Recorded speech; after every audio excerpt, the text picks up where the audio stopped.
इस वक्त हमारे साथ मौजूद हैं हयात बलोच। हयात बलोच, हमें तफसीलात बताइएगा कि ये वाकया कैसे पेश आया और 5 में से जो एक की लाश निकाली गई है, इसकी शनाख्त किस नाम से हुई है और वो कहाँ का रिहायशी है?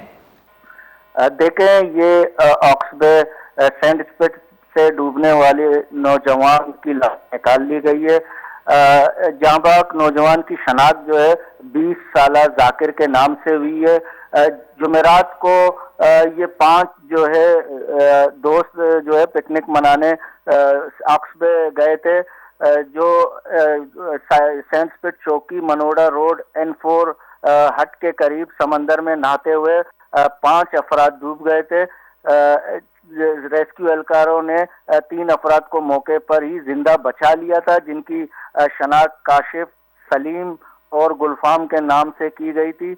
2 नौजवान लापता हो गए थे, जिनमें से एक की लाश गुज़िश्ता रोज जबकि दूसरे की लाश आज निकाली गई थी। रेस्क्यू हुकाम के मुताबिक पांचों नौजवान ये रंछोड़ लाइन के रिहायशी थे और पिकनिक मनाने ऑक्सबे आए थे। जी जी, बहुत बहुत शुक्रिया हयात बलोच।